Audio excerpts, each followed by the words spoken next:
신율의 뉴스 정면 승부 4부 시작합니다. 오늘 4부 정면 인터뷰에서 모신 분 정말 어렵게 모셨습니다. 통일부 장관을 지내셨죠. 더불어민주당 이인영 의원 직접 스튜디오에 나와 계십니다. 어서 오십시오. 네, 안녕하세요. 야, 요새 하도 문제가 많으니까 근데 우리가 이 부분을 지나칠 수가 없는 문제가 바로 이 북한이 이 그러니까 러시아 우크라이나 전쟁에 파병했다. 좀 전에 이 속보 떴는데 그 속보에서 지금 추가로 한 3,000명 정도인가요? 이 정도가 지금 추가로 파병이 됐다. 그래서 12월까지는 10,000명 정도 파병이 된다. 이런 얘기가 있는데 이 의원님은 제가 앞서도 말씀드렸지만 통일부 장관 지내셨는데 이거 파병하는 이유가 뭐라고 보십니까? 우선은 지난 6월에 포괄적 전략적 동반자 관계 이런 것과 관련한 조약을 맺었잖아요.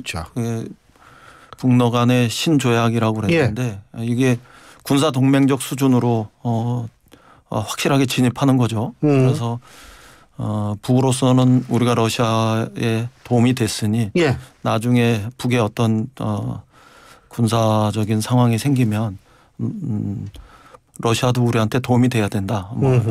이런 장치를 하나 만드는 걸 거고요.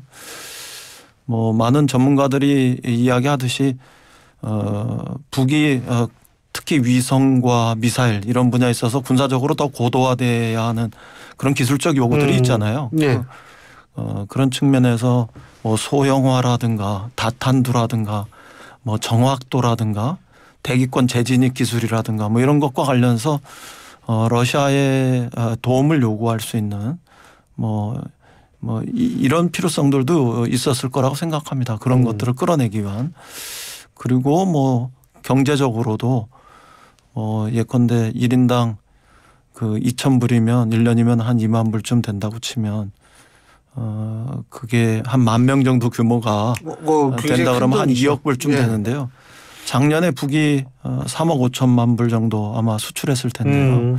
그런 거에 보면 경제적으로도 결코 작은 재원은 아니죠. 그런 것들이 과거 우리 박정희 대통령 시절 보면 월남전 파병을 통해 가지고 경제 발전시키는데 재원으로 쓰였던 이런 그 경험들도 있고 그러니까 그런 측면에서의 요구도 있겠죠. 그런데 저는 이런 그 세 가지 분석 플러스 북은 궁극적으로 미국을 향해서 메시지를 던지는 거라고 생각합니다. 그동안 미국이 계속 북쪽에 대해서 외면하고 또 형식적인 대화 촉구 이런 것 이상으로 응하지 않았다 이렇게 북으로서는 평가하고 있을 것이고 이런 과정에서 우크라이나 참전을 통해서 북이 미국에게 일정한 메시지도 던지고 있는 것이다. 장기적인 전략적인 궁극적인 메시지도 던지고 있는 것이다. 저는 그렇게 봅니다. 근데 제가 궁금한 게 여기 지금 10,000명 넘게 이제 파병하고요. 그 전에 이제 포탄도 수만 발 이것도 수출하고 이렇게 되면 북한의 전력이 상당히 좀 공백이 생기는 거 아니에요? 아마 그 포탄과 관련해서 그 자신들의 재래전과 관련한 어떤 전략적인 그 기반 이런 것들 출혈을 무릅쓰면서까지 제공했을 것인가 이런 것에 대해서는 아직 그 정도 수준은 아니지 않을까 이런 것이 일반적인 전문가들의 분석일 것 같고 그런 측면에서는 자신들의 전략적인 군사적 기반 이런 것들은 여전히 견제하고 있을 것 같고요. 또 정예 부대를 파병했다 이렇게 얘기하는데 폭풍 군단 와 이름이 그게 대략 4만 명 정도에서 10,000명 정도인데 그 정도 숫자로는 전략적인 출혈이다 이렇게까지 보기는 좀 아직은 좀 어렵지 않을까 싶어요. 폭풍 군단이라는 게 4만 명 정도 되는군요. 그 특수 부대가. 그 외에 그 특수전 부대까지 하면 10만 명이 넘어가는 이런 그 얘기들도 있습니다만 어쨌든 폭풍 군단과 관련해서는 그러지 않을까 싶어요. 예. 근데 솔직히 요건 조금 이 번외의 얘기지만 특수부대 하면은 막 근육도 막 엄청나고 이럴 것 같은데 영상 보니까 그렇게 체격이 좀 왜소한 경우가 많더라고요. 그냥 육박전으로만 생각하면은 왜소한 것이 과연 그 군사 전력을 담보할 수 있느냐 이렇게 볼 수 있지만 이게 총기를 다루는 문제고 또 어떤 면에서는 이렇게 포를 다루는 문제이기 때문에 그런 측면에서 놓고 보면은 과소평가할 문제는 아니죠. 다만 지금 북의 군대의 대부분들은 90년대에 어려웠던 시절, 고난의 그래서 충분한 영양을 섭취하면서 성장한 이런 사람들은 아니기 때문에 그런 연장선에 있지 않을까 이렇게 추측할 뿐이죠. 근데 다시 이제 북한도 지금 공식적으로 확인을 안 해주고 있고 제일 흥미로운 게 미국도 지금 확인을 못했다는 식으로 확인을 지금 해줄 수 없다는 식으로 얘기를 하잖아요. 그 이유가 뭘까요? 이게 사실이라면 미국으로서 모를 리는 없을 거라고 생각합니다. 그렇겠죠. 그러나 이거를 공식적으로 인정하는 순간 그 다음에 미국은 어떤 정책적인 대응 방향들이 나와야 될 텐데 그런 것과 관련해서 일종의 북의 전략에 이렇게 깨어 들어가는 이런 부분들에 대해서 조금 더 전략적 판단을 하면서 확인하려고 하는 것일 수도 있고 또 현실적으로는 그런 전략적 대응에 분명한 방침들을 가져가기에는 미국의 대선이 너무 코앞에 있기 때문에 조금 더 모호성을 가져가려고 하는 그런 측면일 수도 있겠다 이렇게 보여집니다. 지금 사실 미국이 정권 교체기인데 지금 미국 얘기 잠깐만 제가 여쭤볼게요. 이게 트럼프 전 대통령이 다시 대통령이 되는 거, 해리스 후보가 대통령이 되는 이거 경우에 따라서 대북 정책, 미국의 대북 정책, 그래서 한반도에 미치는 영향이 굉장히 차이가 클까요? 어떻게 보세요? 시각적 효과는 확실히 차이가 있을 거라고 보이지 않습니까? 예. 그러니까 트럼프 대통령의 스타일과 해리스 부통령의 스타일 이런 부분들은 좀 다르죠. 되게 직관적이고 혹은 이성적이고 이런 부분들에서 되게 차이가 있을 텐데 궁극적으로 미국의 어떤 전략 이런 것과 관련해서는 저는 변화의 국면으로 들어갈 수밖에 없지 않는가 이렇게 생각을 해요. 제재 중심으로 지난 10년을 왔는데 그 제재의 효과가 과연 있는 거냐. 지난 10년을 돌이켜볼 때 그럴 때 전략적 인내 투로 계속 가는 것이 맞는 거냐. 이런 민주당의 생각도 있을 거고 또 트럼프 대통령은 자신이 하여간 대통령이 되면 다시 대화해서 문제를 해결하겠다 이런 것들이 있기 때문에 어떤 경우가 돼도 이전 10년과는 다르게 북쪽하고 대화를 해볼 수밖에 없는 거 아닐까?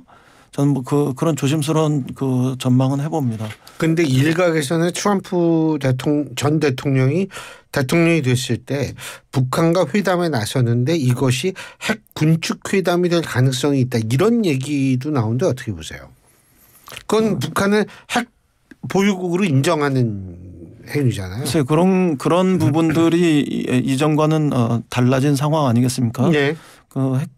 핵을 개발하는 초기 단계와 다르게 지금은 나름대로 핵 능력이 상당히 진전됐고 또 어느 정도 단계는 넘어서서 더 고도화하는 그러니까 과정이라고 사무총장이 드facto 사실상 핵 보유국이다 이런 얘기를 한 거죠. 그렇게 되면 저도 장관할 때 누가 질문하면 사실상의 핵 능력 보유국가 아니냐 이런 얘기를 간혹 했습니다만 그런 것이 10년이 진행됐다 이렇게 생각하면 이전과는 다른 상황을 전제로 한 해법으로 들어가야 된다고 생각합니다. 그것이 핵 동결과 핵 감축과 궁극적인 비핵화의 이런 과정이던 또 그래서 그것이 미국과 북쪽 간의 직접적인 어떤 핵 협상의 과정이던 어떠한 경우에도 그럼에도 불구하고 당사자로서 대한민국이 이 핵 협상에서 소외되거나 일방적으로 배제되는 일은 없는 그런 과정이 돼야 바람직하다 이렇게 생각합니다. 그런데 지금 당장 이 우크라이나 러시아 전쟁에 북한이 파병을 했다고 했을 때 우리는 뭘 어떻게 나와야 된다고 보세요? 우선은 북이 우크라이나에 파병한 것이 남북 관계가 평화롭게 발전되길 바라는 많은 사람들의 바람 이런 것과는 어긋나는 거 아니겠습니까? 또 더 나가서 세계인들의 바람 이런 것들과도 어긋나는 것이고 그래서 그건 바람직하지 않다. 이런 우리의 입장은 분명하게 밝혀야 되겠죠. 그리고 그런 입장을 견제해야죠. 그러나 또 동시에 그럼에도 불구하고 이것이 남북 관계를 악화시키고 더 심한 대결로 긴장을 부추기는 이런 과정으로 가지 않도록 우리의 또 이성적 대응도 냉철하게 해야 한다 이렇게 생각합니다. 지금까지 우리 정부가 우크라이나에 뭐 공식적으로 살상 무기를 대주거나 이러진 않았잖아요. 물론 네. 이제 포탄은 우회적으로 미국에 이게 수출을 하면 미국이 이제 갖다 주는 우회로적인 그런 지원이 있었을지 모르지만 살상용 무기 지원 직접적으로 한다면 어떤 영향을 미칠 거라고 보세요?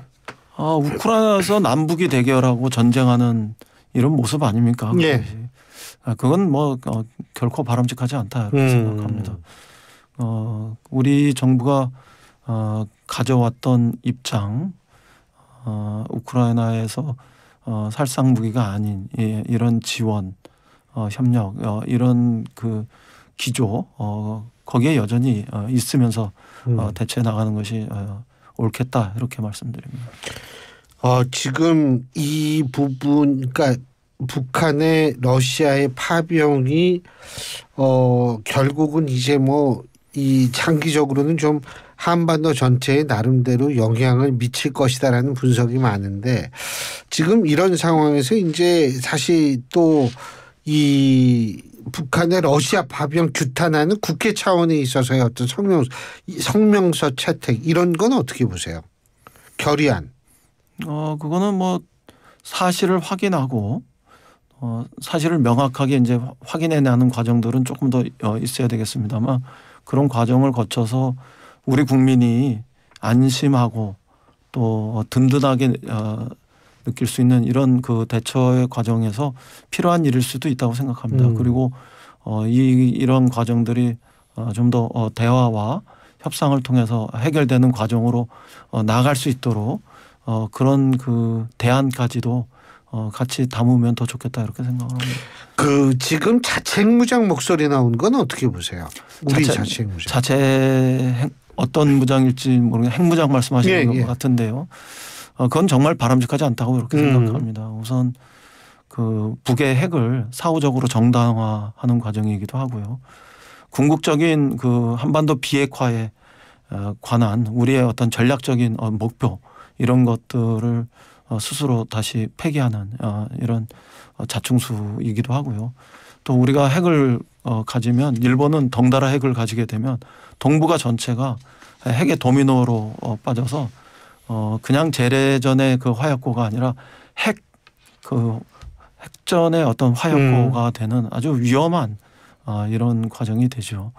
그래서 그거는 바람직하지 않고 여전히 우리는 비핵화에 그런 그 입장 이런 것들을 전략적으로 견제하는 게 옳겠습니다. 그리고 그것이 더 우리의 정당성들을 높일 뿐만 아니라 이미 우리는 그 첨단 전력 무기 전력이라든가 또 군비에 있어서 북한은 어떤 대비할 수 없을 정도의 압도적 우위에 서 있기 때문에 그런 힘을 바탕으로 해서 북의 그 비핵화 과정들을 끝까지 견제할 수 있는 이런 힘이 있다는 이런 기본 인식들도 우리가 좀 반영해야 한다고 생각합니다. 알겠습니다. 그리고 지금 그 특별감찰관 그 문제와 맞물려서 네. 북한인권재단 뭐 이 문제가 등장하고 있는데 북한인권재단 출범 어떻게 바라보고 계십니까? 글쎄요. 우리가 북의 인권 문제에 대해서 북의 주민들이 인권이 향상돼야 되는 이런 바람들을 뭐 누가 부정하겠습니까? 예. 그리고 그것이 국제사회의 어떤 보편적 기준이기도 하고 그러나 동시에 또 우리는 남북관계를 대화 협상 이런 걸 통해서 평화적으로 풀어나가야 하는 또 특수한 이런 관계에 있기도 합니다. 그러니까 북의 인권 향상과 남북관계의 어떤 개선 이런 것들을 이렇게 잘 조화를 이루면서 균형 있게 발전시켜 나가는 지혜가 필요하죠. 그런 측면에서 조금 더 좀 신중하게 접근했으면 좋겠다 이런 입장입니다. 그러면은 김건희 여사 그러니까 지금 현재 그 특별감찰관하고 북한인권재단 출범하고 좀 분리해서 접근하는 거는 어떻게 바라보세요? 뭐 저는 사실 김건희 여사 문제는 특별감찰관 문제도 시효가 좀 지나간 것 같아요. 예. 그 뭐 부속실을 통해 가지고 좀 이렇게 관리되는 이런 대안들도 시효가 지나간 것 같고 지금은 이미 우리 국민들의 분노의 게이지는 그걸 넘어서 특검을 요구하고 있거든요. 특검이 정답이다 이렇게 생각합니다.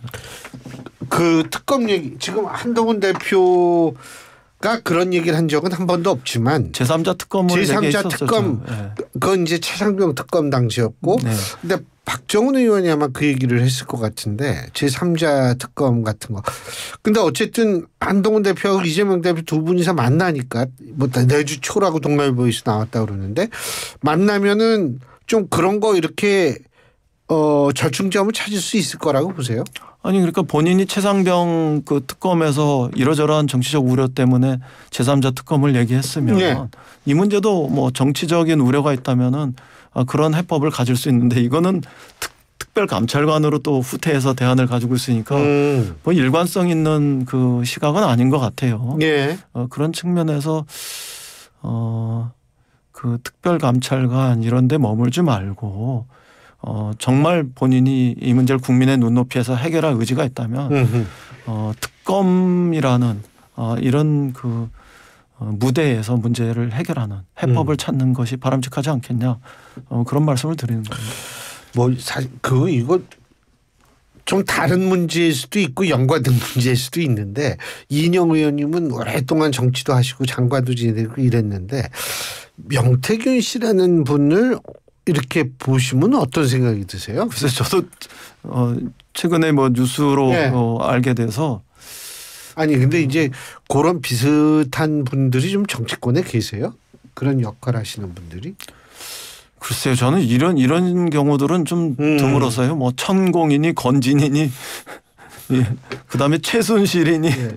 이 과거로 돌아가면 예. 지금 뭐 명태균 뭐 이렇게 나오는 이런 경우들에 대해서는 이렇게 참 잘 모르겠습니다. 되게 예. 우리가 공개적으로 알만한 사람들이 우리 당에서는 선거에서 역할하고 그런 과정을 통해서 이렇게 했지 이렇게 무슨 비선처럼 움직이면서 선거에서 역할을 하고 또 실제로 통치에도 관여하는 이런 일은 없어서 저는 정말 이게 저쪽 그 정당의 뿌리 깊은 전통인가 뭐 되게 의아하게 생각하고 있습니다. 그 명태균 씨가 무슨 뭐 통치에 관여했다라는 아직 구체적인 그런 거는 나오질 않았으니까. 근데 여론조사라든지 이런 거와 관련이 있지 않을까라는 의혹이 자꾸 제기가 되고 있잖아요. 글쎄 뭐 선거에 개입했다는 이런 정황들은 나온 거 아닙니까? 그것도 뭐 넓은 의미에서는 통치인데요. 예를 들면 뭐 공천에 개입했다. 거나요. 뭐 그건 뭐 여론조사를 통해서 공천에 상당 부분 그 영향을 미치고 관여했다면 그것도 절대로 바람직한 일은 아니죠. 저는 그래서 뭐 명태균 씨가 그러니까 그거는 강혜경 씨의 입을 통해서 나온 얘기인데 27명의 뭐 정치인들 뭐 쭉 나오고 그랬는데 그래서 본인들은 굉장히 거기에 대해서 타격이 있고 반발을 하고 이럴 텐데 그런 일들이 이게 자꾸 벌어지는 것이 이게 그래서 아예 그 뭐 모든 거 다 떠나서 오픈 프라이머리 같은 거 하면 어떨까 이런 생각도 들거든요. 오픈 프라이머리는 뭐 저로서는 뭐 찬성입니다. 예. 뭐 2000년에 정치개혁 선거개혁이 시작될 때부터 저는 그 예비 경선 제도의 도입 이런 것들이 금전으로부터 혹은 뭐 특정한 어떤 계파의 이해로부터 혹은 특정한 어떤 실력자의 어떤 영향으로부터 맞아요. 이런 것들을 다 탈피시키고 심지어는 특정 정당 내에 특정한 세력들의 어떤 입김이나 영향력으로부터 탈피해서 유권자들의 아주 건강한 상식을 가진 유권자들의 정당한 평가로부터 후보를 선출할 수 있는 이런 과정일 수 있으니까 저는 좋다고 생각합니다. 그건 그때부터 주장했던 것이고 다만 이제 우리 현실 속에서는 지역에 따라서 특정 정당의 기반이 강한 이런 그렇죠. 지역도 있고 그러니까 그런 문제들 때문에 당내 경선과 그 이른바 그 예비 경선, 오픈 프라이머리 이런 것들을 조합해서 조화를 이루었던 것이니까요. 그런 점들을 잘 감안해서 과감하게 오픈 프라이머리 예비 경선으로 나가는 게 좋겠다 이런 판단이 들면 그것도 저는 뭐 한 번쯤 이제는 도입을 검토할 때라고 생각합니다. 그렇게 되면 이런 논란은 최소한 안 일어나지 않을까 이런 생각이 들어요. 그렇습니다. 뭐 여론조사를 통해서 실질적으로 경선을 넘어서는 후보를 확정하는 뭐 이런 것들은 우리가 극복할 수 있겠죠. 하여간 참 근데 뭐 재밌는 게 아니라 우리나라는 일주일이 멀다 하고 희한한 일들이 많이 튀어나와가지고 참 근데 어쨌든 이렇게 요새 국감기간에서 바쁘실 텐데 나와주셔가지고 정말 고맙습니다. 네, 감사합니다. 예, 지금까지 더불어민주당